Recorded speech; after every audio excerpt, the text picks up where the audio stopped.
warahmatullahi wabarakatuh. Kami di sini akan menjelaskan bagaimana mekanisme pengambilan data dan interpretasi stratigrafi berdasarkan pipa coring. Assalamualaikum warahmatullahi wabarakatuh. Di sini kami akan menjelaskan mekanisme apa itu pipa coring.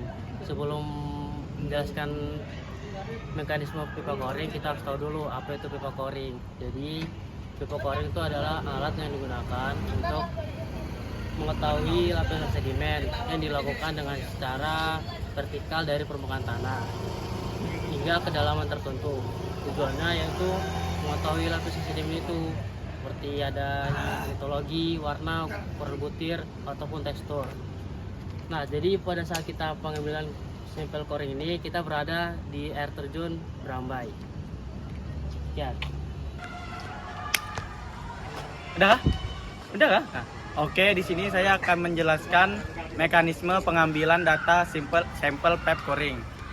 Di sini langsung saja ada bahan dan alat yang dibutuhkan untuk membuat sampel pep coring tersebut atau mekanisme pengambilan pep coring. Jadi yang pertama kita butuhkan di sini ada pipa.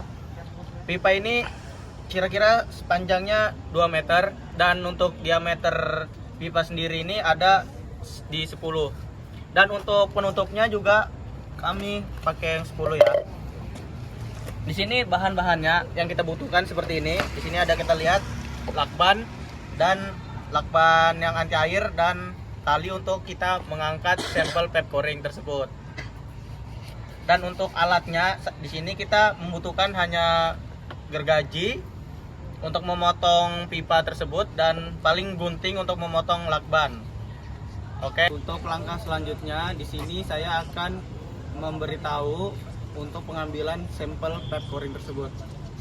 Ini di sini saya ada besi. Ibaratkan ini adalah sebuah pipa yang sudah kita buat. Kita akan menusuk sebuah pipa ini ke dalam sungai pengendapan. Kita masuk, mungkin masuk di dalam air tersebut itu 5 cm atau 10 cm. Dan di sini kita tutup di sini, seperti ini. Dan untuk lebih dalamnya lagi kita seperti ini, kita membutuhkan kayu atau palu untuk memukul ini seperti, coba contohkan Fikri. Ini misalnya nih ada batu atau bahan-bahan yang keras seperti balok, Dipukul seperti ini sampai dia masuk tuh pipanya ke dalam sedimen itu. ke bawah tersebut ya. Nah, untuk langkah selanjutnya di sini kita akan pengambilan sampelnya. Jadi pengambilan sampel ini caranya itu, kalau kami dari kelompok kami itu ini sudah tertutup rapat Tidak atau ada udara di dalamnya sudah. ya tidak ada udara yang penting ya. Jadi sudah kedap. Jadi untuk mengambilnya kita menggoyangkan sedikit demi sedikit. Di sini ini ibaratkan di sungai ya teman-teman. Di sini sedikit. Pas sudah terangkat kita langsung membutuhkan tutupnya lagi satu. Seperti ini ya. Ini contoh ya teman-teman. Di sini kita butuh lagi tutup di sini sama di sini. Kita tutup di sini. Langsung kita angkat. Di sini kita langsung kuras airnya terlebih dahulu. Nah, seperti ini. Oke, di sini untuk mendapatkan sampel yang bagus, kita lebih baik kita dirikan seperti ini teman-teman ya. Jadi otomatis semua sampel itu turun ke bawah, tidak berantakan seperti ini. Jadi disarankan untuk pengambilan sampel ini diginikan dan akan dikuras airnya sampai kering. Oke, mungkin kita akan ke langkah selanjutnya akan dibacakan oleh teman saya.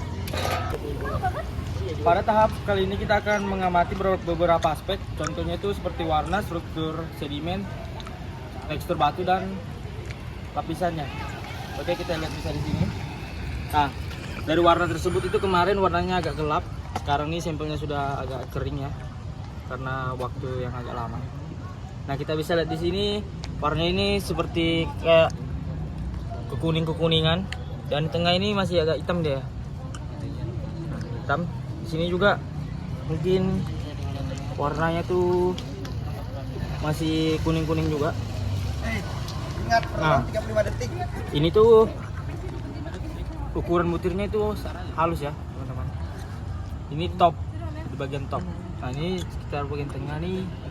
Dia kemarin tuh kami ukur ukuran butirnya tuh halus dan di bawah tuh kembali kasar lagi teman. Itu sudah ada tuh. Oke, kita lihat di sampel kedua lagi. Nah, kita lihat nih lagi. Di sini warnanya kuning masih. Terus.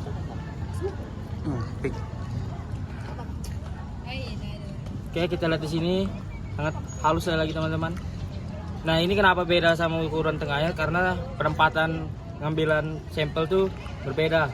Tapi masih sama satu sungai, tapi di tempat lain, beda tempat lah istilahnya. Beda koordinat. Di sini halus tadi ya teman-teman, warnanya kuning. Dan ini juga mungkin masih agak basah ya. Mungkin halus di sini masih teman-teman. Halus ya. Oke.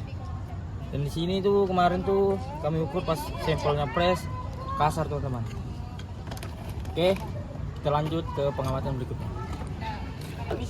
Oke, selanjutnya itu kita akan mengidentifikasi litologi. Nah, pada sampel core ini kita mengamati adanya perbedaan, yaitu ada batu pasir, lanau, sama lempung. Bisa dilihat di sini. Ini pasir ya teman-teman. Nah, ini mungkin sudah kering makanya nggak kelihatan ini lempung.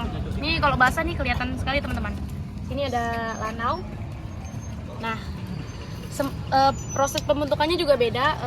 Kalau dia kasar, nah itu dia terbentuk pada aliran sungai.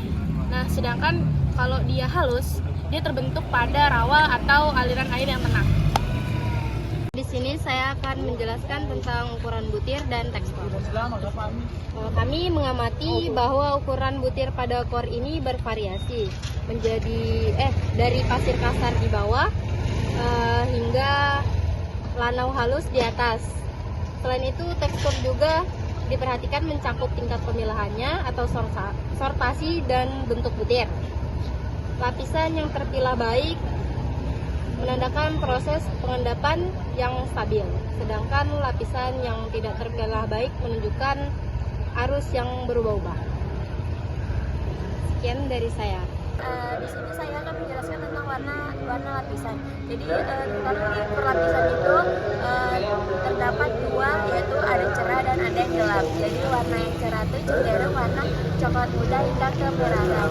Biasanya tuh terbentuk karena proses teroksidasi. Jadi teroksidasi adalah perubahan kimia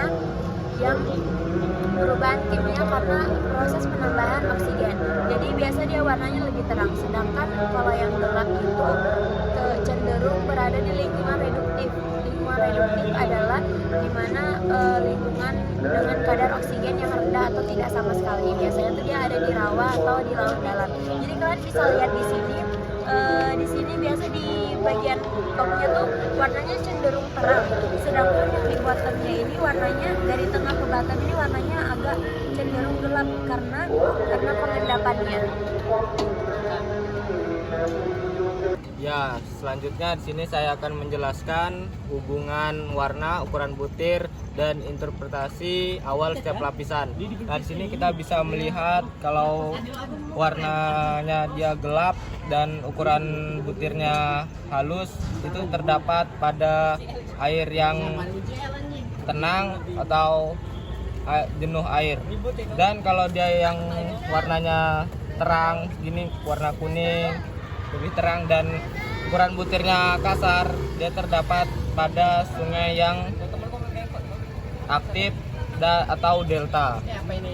Sekian penjelasan dari saya. Terima kasih. Oke, di sini saya akan menjelaskan struktur dan tambahan lapisan. Di sini kami mendapatkan ukuran 16 cm, yaitu pasir kasar ya. Bisa dilihat di sini, ini pasir kasar. Nah, baru 7 cm itu kami mendapatkan lempung. Di sini ya, di sini nih lempung. Kami dapatkan 7 cm. Baru 6 cm nya pasir kasar. Pasir kasarnya di sini ya. Ini pasir kasar.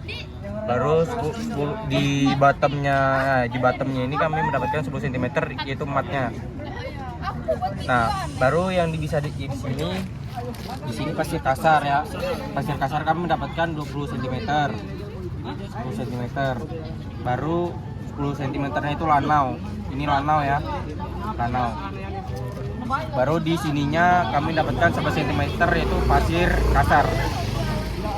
Oke, sekian Terima kasih.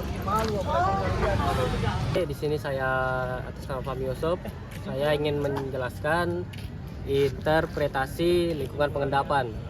Oke, langsung aja di sini. Berdasarkan dari hasil sebelumnya, mulai dari litologi, warna, ukuran butir, hingga struktur, kita dapat menafsirkan jenis lingkungan pengendapannya. Misalnya lapisan dengan butir kasar bagian bottom ini yang berangsur halus sampai ke bagian atas, bagian topnya, menunjukkan adanya penurunan energi. Mungkin sampel ini berasal dari sungai karena kita ngambil sampel ini dari sungai. Begitu juga sebaliknya, bila ditemukan lapisan halus yang di atas tertutup pasir kasar, biasanya menandakan ada gangguan energi, misalnya akibat banjir atau pasang surut berdasarkan data sampel core kami. Indikasi lingkungan pengendapan yang muncul adalah sesuai dengan pengambilan sampel ini berupa rawa atau sungai. Sekian dari saya. Assalamualaikum warahmatullahi wabarakatuh. Oke, di sini saya akan menjelaskan tentang kolom stratigrafinya dan beserta kesimpulannya nanti. Di bagian top sepanjang 16 cm terdapat batuan pasir. Lanjut kemudian di bagian 7 cm terdapat lempung beserta pengotor berupa daun. Lanjut lagi di bawahnya, di tengah-tengahnya terdapat lempung dan diserangi dengan batu pasir, serta ada juga ini sedikit-sedikit lagi batu pasir. Lanjut lagi ke bawah 8 cm terdapat lempung beserta batu pasir sedikit di sini dan pengotor berupa ranting. Dan lanjut di bagian bawahnya ini 6 cm terdapat batuan pasir. Lanjut ke sampel kedua.